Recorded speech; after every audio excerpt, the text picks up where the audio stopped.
Tuchel has been sacked. Welcome, your faces, guys, to a whisper ramble while I'm eating.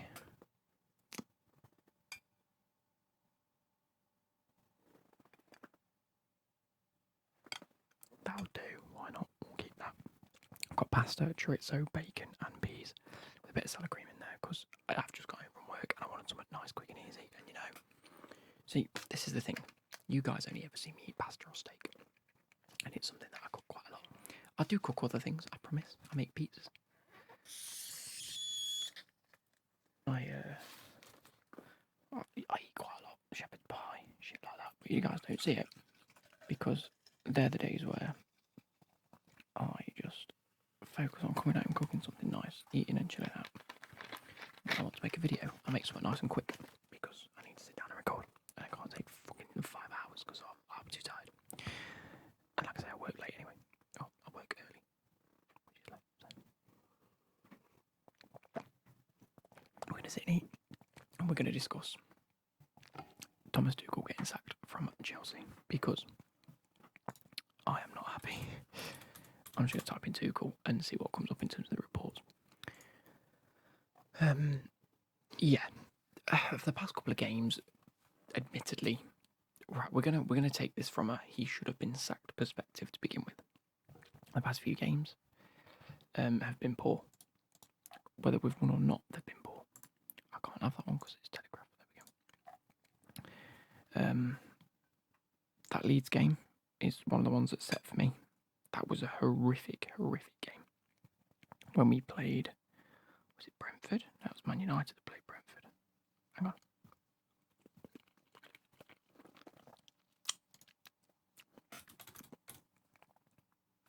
Let's get the Chelsea fixtures up.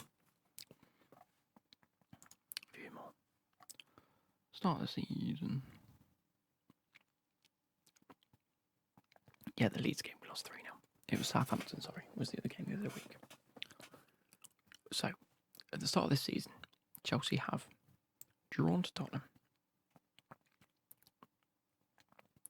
beaten Leeds, beaten Chelsea, beaten Leicester, lost to Southampton. Oh my God, Luke's brain. Come on.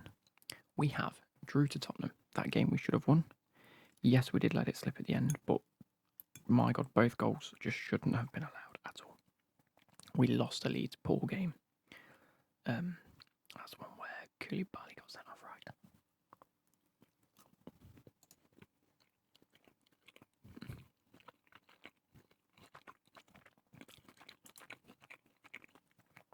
And rightfully, Leeds played us off the pitch. They did. They were the much better team. They deserved to win, and they won.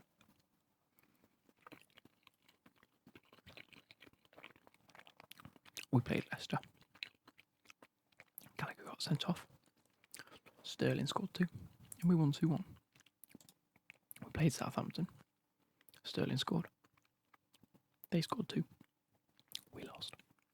Another bad game. And again, another one where Southampton should have won.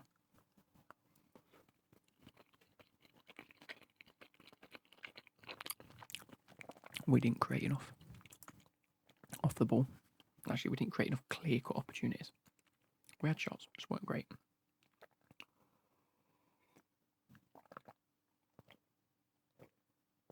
Fast forward to the weekend, we beat West Ham. Admittedly, shouldn't have won. We didn't play well enough, but we ground out a result. We got the win. It was 2-1. You know.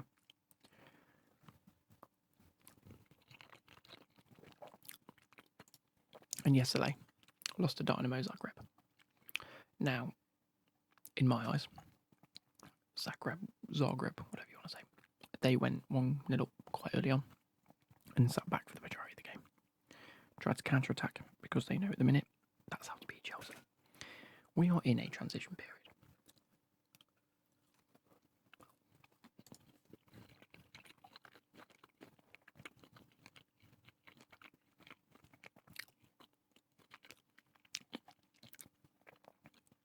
Okay, well, I'm not going to talk about that. So, yeah, results haven't been great.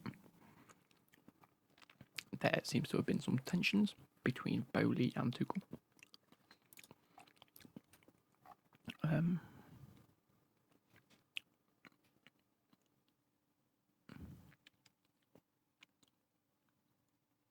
Apparently, his decision was made before the defeat in Croatia.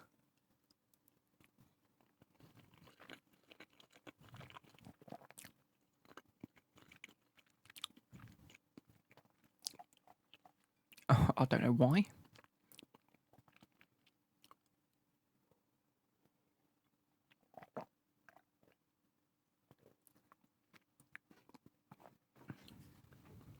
I don't know what Fofana said. I would like to see what Fofana said.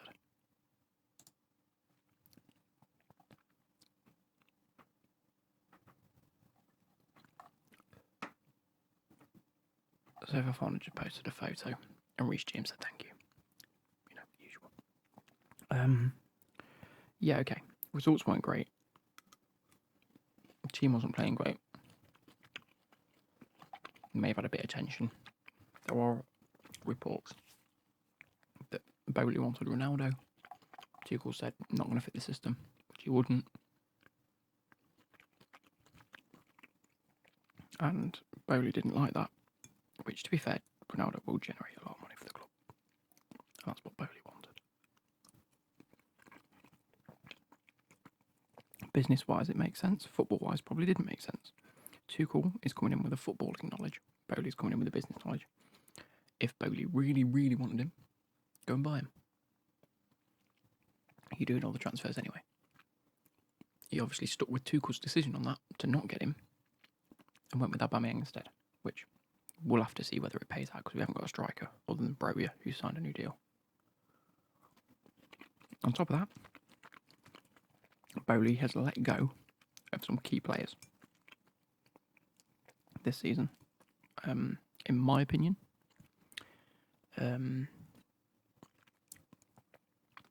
Billy Gilmore's one of them. I think he could have been a great midfielder in the a great powerhouse in the midfield, much better than Jorginho. Hasn't had a convincing performance outside of Chelsea though, and I could understand sending him out possibly on loan. Letting Werner leave was upsetting. Like, don't get me wrong, we all know that Werner had his flaws, but he's a very good utility player. Like, as a flop, not that I like that word, he tried, never complained, would always put 100% in. Even if he didn't come off, even if he was offside 90% of the time, don't care. He put the effort in and we let him go. And now we've got Aubameyang, who is going to put the effort in, I can tell you that now.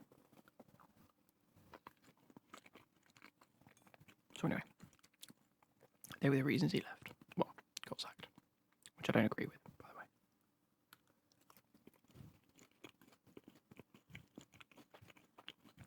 He needed time, didn't he? How can you have a summer transfer window like that, bringing in? Let's just count this. Let's get this up. Chelsea transfers. Come on, Chelsea.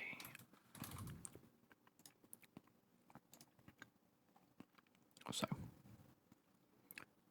Fofana, Cucurella, Koulibaly.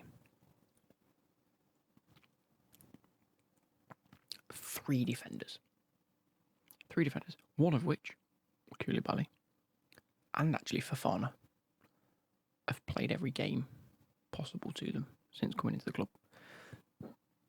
Obviously, no, Koulibaly was banned for a game. Fofana's only played 2 games.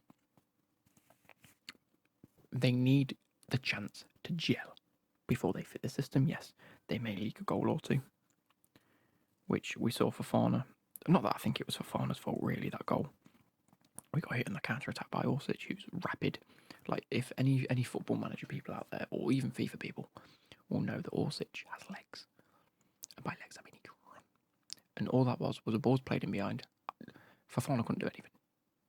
If you can't catch up to someone, you can't catch up to someone. It's as simple as that. There should have been more defenders back. We got hit on the counter-attack, that's what happens. That was his second game for Chelsea, I think. Yeah. Mark Cucurella at left wing back does look good. He's looked very good. Chilwell played, scored some goals, so I can see him playing a few more. Depending on what manager we get in, we might see Cucurella being the favoured player. Honestly, I'm happy with either. Moving on, we have Chukwuemeka, Dennis Zakaria. I'm going to class these two next ones. So, actually, one of them, Conor Gallagher. I know he wasn't a transfer, but he made his debut. He's only started playing for Chelsea this season, really. So, another new player to the system. Of which we have been playing him. So, you can't say that he only played one game or whatever. He made multiple appearances. Yes, he got sent off. He looks very aggressive, but also he's showing the passion for the club, which I like. Again, not been given the time to gel and set into a system. Moving forward, we have Sterling, Aubameyang, and Broja. Again, Broja's one of them where he's not a new transfer per se, but he's new to the team and new to the system because he made his debut. Things like that. Again, he needs time to gel to the system. We can't expect players like that. Like, it's baffling because people will say, you've paid £70 million for that centre-back, like Fofana. You've paid £60 million for Cucurella. You paid £50 million for Sterling. Yeah, we have, because we know how good they are, and that's what it took to prize them away from that club. We don't expect them to hit that form straight away. That is ludicrous. If you think that that's what happens, you are fucking stupid. Honestly, if you think that a player, like, don't get me wrong, it happens. Jota at Liverpool is a prime example. He came in, fit the system well, and you know what? Hit the ground running. He had that confidence straight away. He played his first game, set his mark, and he's done great ever since. Some players don't. Some players take time. Mahrez, I think, was an example of that. Mahrez went to Man City, and people were like, maybe he isn't that good. Look at him now. He's built into that Pep system. He knows what he's doing when he goes on a pitch now, and he can work a ball, and he works it well. Okay? Tuchel should not have been sacked. Now, that's what I'm going to say in terms of Tuchel.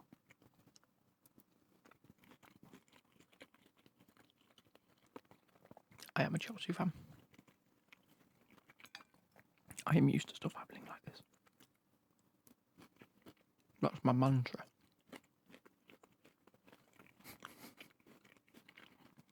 When things don't go my way, or when things get flipped on their head, I just sit there and go, I'm a Chelsea fan. I'm used to this happening to me. I'm a Chelsea fan. I'm used to this happening to me. I'm a Chelsea fan. Oh, honestly. So, where do we go from here? Now, I vented on Twitter. If you didn't see, go follow my Twitter, because it's full of fun shit. Always.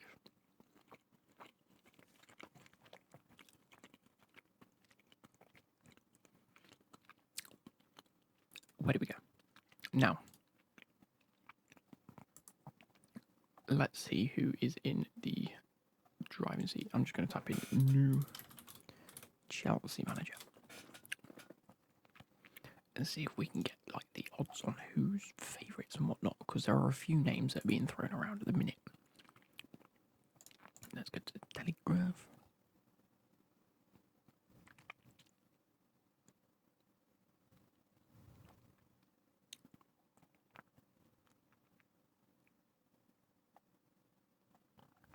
Okay, I'll use this one just because it's got some information. So, I said, out of all the candidates currently available, and that means, managers that don't currently have a club. I'm just going to fact check this because I didn't earlier.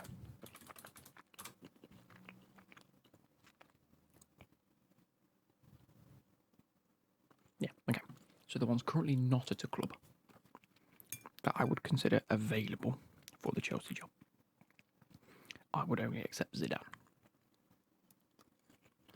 Because Zidane was at Real Madrid and they won the treble Champions League, which is an achievement. I think Zidane knows how to get the best out of many players and knows how to handle egos and play personalities, which at the minute we're starting to see with the likes of Aubameyang at the club. I can imagine he's got a big ego. I know the English lads, whilst Reece James might be quiet in terms of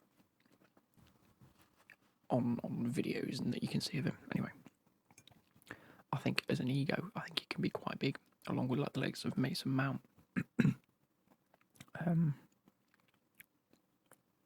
Conor Gallagher looks like he can be quite a aggressive kind of geezer. I'm making assumptions there, but I think that Zidane could come in and do a great job in terms of managing, which is very similar to Tuchel in a sense. Because Tuchel was good at developing relationships with players, ergo transitioning into the system that he wanted to play. Whether the system worked or not, we did play a specific way, which might not have always benefited the results.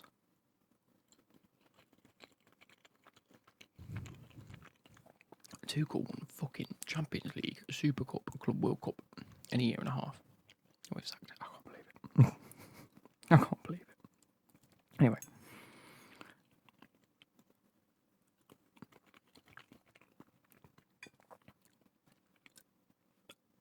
Another name being thrown around is Pochettino. I don't want Pochettino.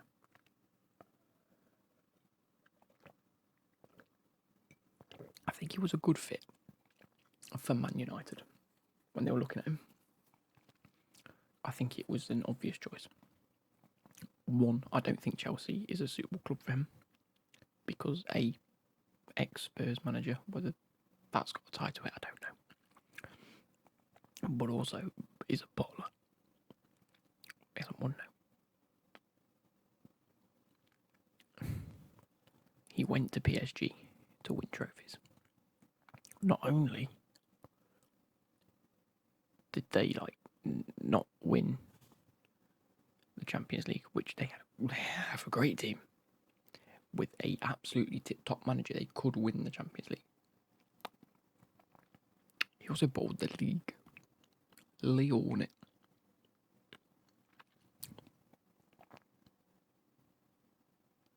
It's the biggest farmer league in the world. It's like PSG, the rest of the league. Yes, you've got the Monacos and the Lilles and the Marseilles and, clubs that people know. But the likelihood of them actually challenging shouldn't have even been a question. And Pochettino allowed that. And he didn't get the results. He also fought with players.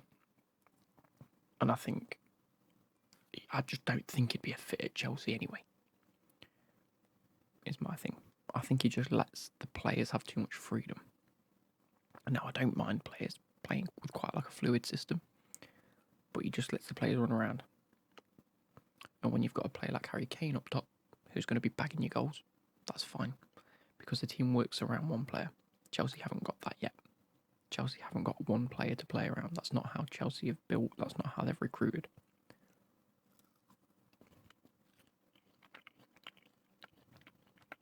Pochettino's formations don't think suit the players that Chelsea have got. Pochettino famous for having, like of Lucas Moura on the right or at centre forward. It worked 1 every 6 games.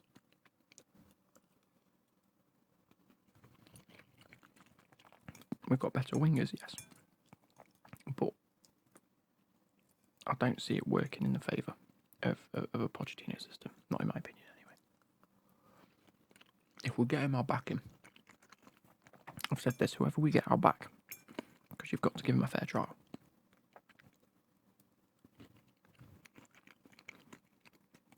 Now we move on. There is a few others. I'm going to talk about one specifically. I have like 8. And then I'll go on to the main one at the end. So 2 more people left. Number 1 was asked of me on Twitter. And I saw it and I was like, you're a fucking idiot. And then I thought about it. And that's Mourinho. Do I like Mourinho? Yes, of course I like Mourinho. He won us the Champions League. Great manager. Serial winner. A few years ago. I don't think he's the same manager he was. Sorry, I'm just finishing my dinner. He's nowhere near on the level he used to be. That's obvious. That's why he's at Roma. But what he's doing at Roma is great. He has once again proven that he has the ability to take a team and push them to where they need to be. Now, if we were to go for someone like Mourinho, I think it'd divide fans, undoubtedly. But at least we'd be able to roster behind a top quality manager, because he is. Like, yes, he might not be where he was. Yes, he might not have won anything for a while.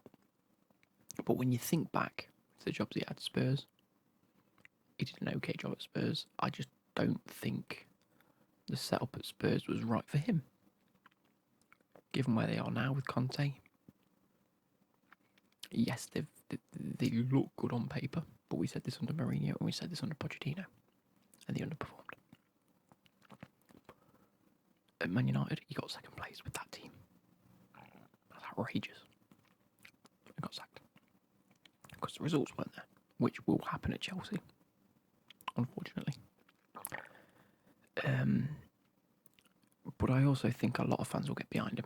They'll say, look, bring the glory days back. It's a new era of Chelsea anyway. The whole setup of the club has changed. You know? Potentially, this is one of the arguments I had with myself while I was sat in a car at work. The likelihood of him developing the same relationship with Abraham that he's got now could form. We could look to bring someone like Tammy back. I was a big fan of Tammy. I said he deserved more of an opportunity to prove himself. Never got it, and I wished him farewell when he went to Roma, and I'm so happy he's been performing at Roma under Mourinho. And at the minute, we've got Aubameyang up top, who, as much as I'll get behind Aubameyang, I don't hold high hopes for. I can't see him lasting. I can see a season or two and he'll be gone again. Personally. Unless he's scoring 15 to 20 goals a season, which I can't see. Anyway. There is that likelihood. But again, it's a very slim chance. Now, the main one, who I'm actually very looking forward to see, and I am, is Graham Potter. You know, he's the number one candidate to get the job. He is in arguably the driving seat. As far as we're aware, the reports say we've already contacted Brighton. They've given us permission to speak to him. We've spoke to him, and he's happy to come. It's just a case of making sure that everything is in place for him to succeed, which he's got a great squad. I'm not doubting that he's got a good squad. I think, from what I'm reading here, I've had it up and I haven't even addressed it, he wants to bring 3 members of the Brighton backroom staff with him, which again is all about just negotiating with Brighton about poaching their staff. Number 1 is, where is it? Among the trio is the recruitment analyst, Kyle McCauley, who's worked closely with Graham Potter at Ostersons, Swansea City and Brighton as the head of recruitment. Now, from what we saw this summer transfer window, Chelsea's transfer strategy was abysmal. Now, yes, we might have got the likes of Sterling and Koulibaly and Aubameyang, these big names. They were players that were expected to come in and just win and just score goals or defend for their lives. Okay, there was no real thought process behind it. You know, there was Koundé we were going after. We lost out to Barcelona. There was Frankie de Jong we were in talks with. Maybe, I don't know. He's still at Barcelona. There was a plethora of strikers. Depay at the end with Aubameyang. Not Haaland. We were in talks with so many players, basically, is what I'm trying to get at. Gvardiol was one of them. Other centre-backs, wing-backs, centre-mids, anyone. And it just felt like Bowley had a list of players and we thought, we'll try and get the fucking all of them, shall we? And there was no strategy to it. Yes, we've got good players in positions that we needed good players in. But from what we saw, there is a definite need of someone to fit the role of recruitment, is what I'm trying to get at. Marina Grovanskia, I probably butchered that, was ours. And Bowley said fuck off, which again I didn't agree with. I thought, Bowley, give them the transfer window to do your bidding for you and we'll get stuff done quick. And we didn't. And we left everything late, which was no surprise to me. Petr, he went. Everyone basically went. So there is a big need of backroom staff, I think, so that now Bowley knows how much is going on at the club. He can begin to micromanage people, not everything. So yeah, I think that's a great call. On the flip side of it, obviously, I think from what we've seen from Brighton over the past year or two, their recruitment has been incredible. You know, they've brought in players that play in a specific role and system, which, if Potter was to come, we're going to be expected to play. I think he's very, whether it's Potter or the analyst or whoever it has been, which I'm assuming it's the analyst because he wants to bring him with him, he's very good at picking cheap beasts. Now I say that because the likes of Caicedo still at Brighton. Cucurella was picked up cheap for £50 million move to Chelsea. Yves Bissouma, nice and cheap, £40-50 million to Arsenal. Tottenham. Lewis Dunk has gone to Newcastle. There's been many a player at Brighton over the past 2, 3, 4 years that have been picked up by these key clubs, top clubs. And that's down to the recruitment of Brighton. They've identified, I think Brighton have almost done a Southampton, because Southampton used to be that club where they had really young, talented players. They developed them and then the big clubs came in for them, usually Liverpool. But at the minute it seems to be Brighton, and if that's the recruitment that we're going to be getting at Chelsea, I'm happy because it works.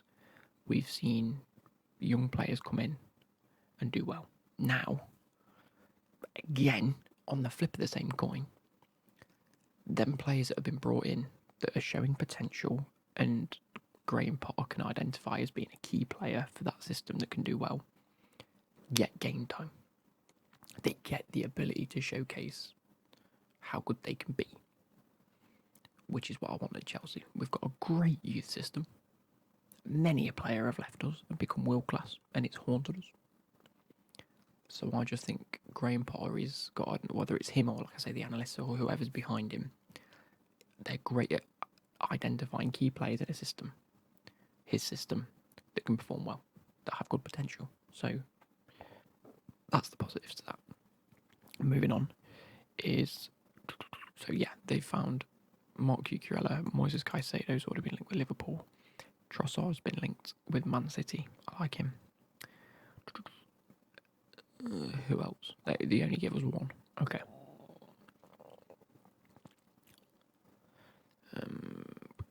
It will help bolster Chelsea's recruitment department at a time when they're still searching for a new sporting director, and after former head of international scouting Scott McLaughlin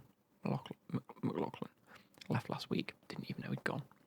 Co-controlling owner Todd Bowley made himself interim sporting director in the summer, and the club wants to fill that position with a permanent appointment before the January transfer window, and Chelsea have already spoken to a number of candidates. Along with Tuchel, the Germans coaches Arno Michels Zoltler have left Chelsea with leave space for Potter to bring in his assistant Billy Reid and coach Bjorn Hamburg. They're the other two. So his assistant and one of the coaches that have been at Ostersund, Swansea and Brighton. The relationships with the staff's already there, and I like that. I like it when people bring in their own people because it means that the relationship's there and they know how to implement things outside of the match, in training, in meetings, physio, whatever it is. Anyway, are we happy with Graham Potter? Now, the system that Graham Potter, I'm going to quickly Google so I can talk about it with a bit more research, even though I'm doing it on the fly. But what have we seen over the past year or two? Wingbacks. Very, very important. It was Tariq Lamptey, again, ex-Chelsea player, at right wing-back doing bits. Cucurella, hence the move to either Man City or Chelsea, and it'll be in Chelsea. 3 at the back. Chelsea are now set up to play 3 at the back. 3 midfielders. We've got a plethora of midfielders. Jorginho, Kovacic, Kante, Gallagher, Havertz at a push can play centre mid. Hasn't really been playing a lot of centre forward. He does play a 3-4-3 with 3 centre backs, 2 wing backs, which is again very similar to how Tuchel was trying to set up, which is fair enough. It's fair enough. But the wing backs like to get forward. The middle 3, not the middle 3, the front 3 tends to be, like I say, 2 wingers and a striker.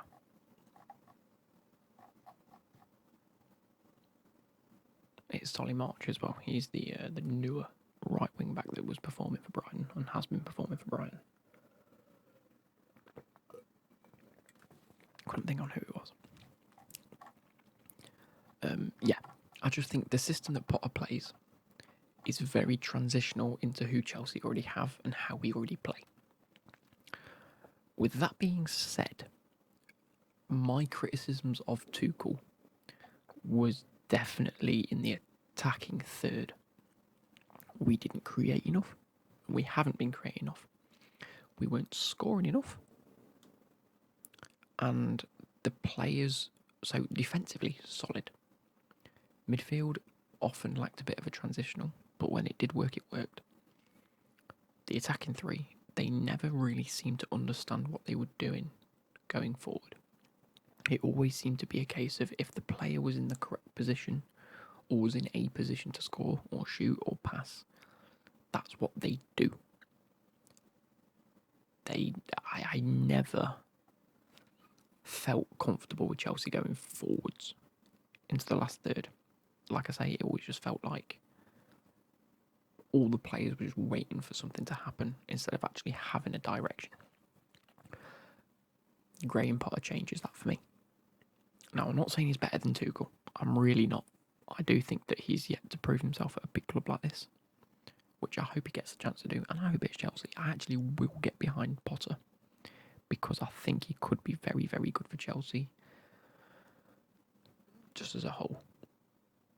And I really do like Graham Potter. Like I've been saying for the past 6 months to a year that I actually think he's the second to third best in the league. 4th best. I think you've got Klopp, Pep, and Tuchel was ahead of him, in my opinion. And then on the same vein, you've also got Potter, Arteta. I'm missing someone here. Conte now. I suppose Conte's got to be better than Graham Potter. That's outrageous to say he's not. So he's up there for me. He's one of the best managers in the league. So he really does deserve the opportunity to do this. Where was I going with that? Yes, like I was saying, attacking-wise, from what we've seen from Brighton, they have had the best XG now. Whether you swear by XG or think it's just a load of bollocks statistics, or you're somewhere in between that, you can't argue. They created chances and they were expected to score more goals than most teams in the league, if not all teams in the league. I'm trying to find the stats here because it did have it a second ago. I've lost it.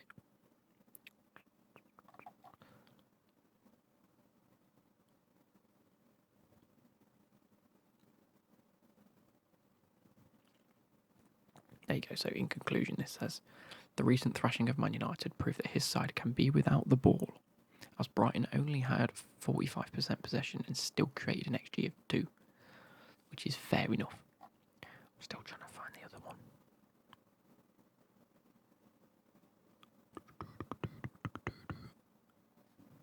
Let's get that Brighton XG.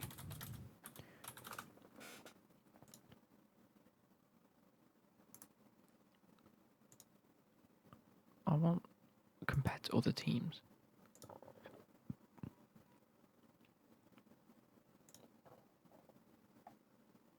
Where are we?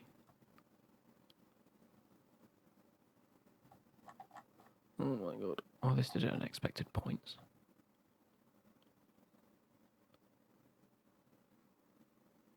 Yeah, the Brighton's XG was outrageous. There was one season where they were expected to have scored like, I don't know, it was an outrageous amount of goals and they only had like half of it. Their expected points in 2020-21 was 61.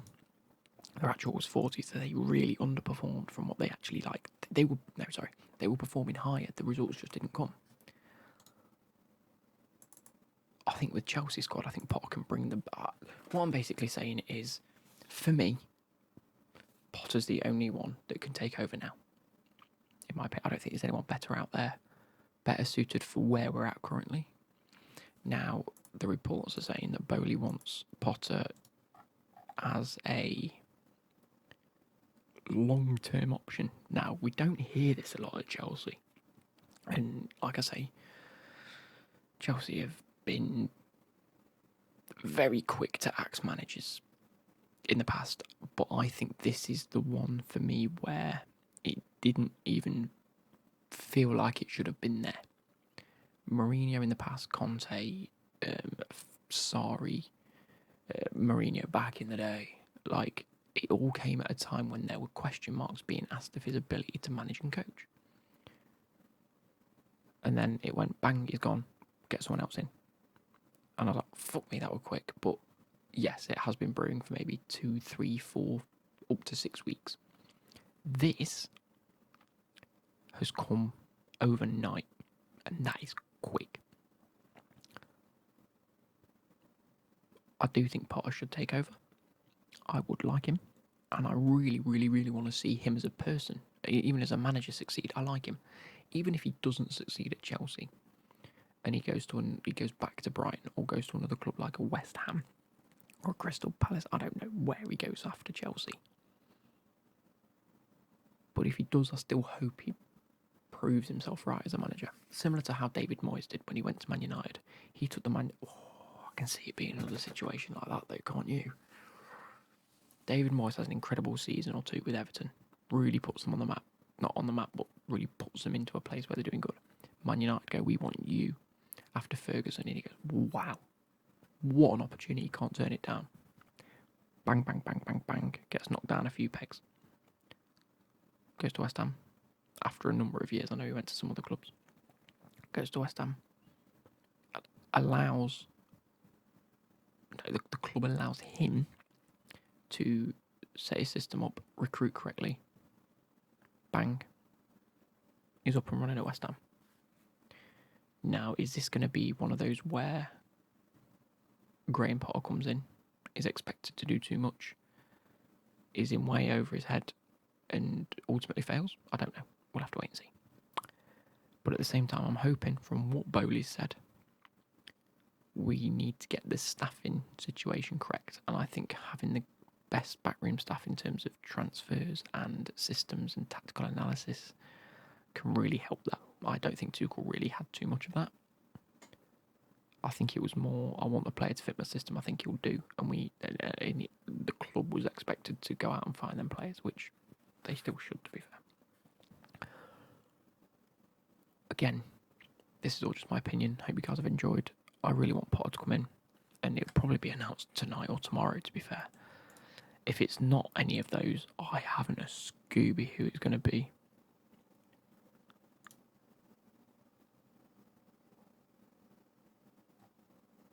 Like,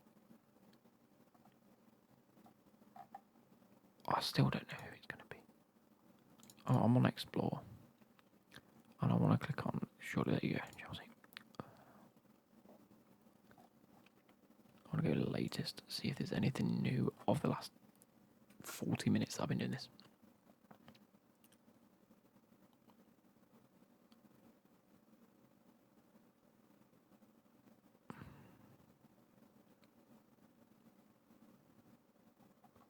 A lot of people are wanting Potter, to be fair.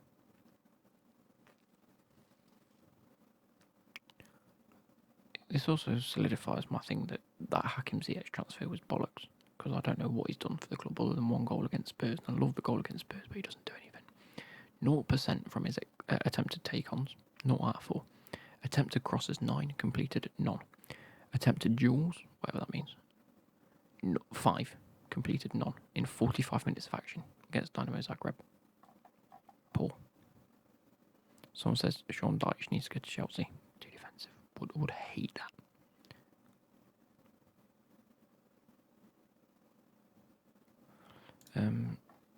Someone has put Tuchel's contract runs until 2024. Just last week, Chelsea's management was talking about extending his contract, so it could be there is something that we don't know about that's happened. There could be something that's happened, and we don't know, and we will never know.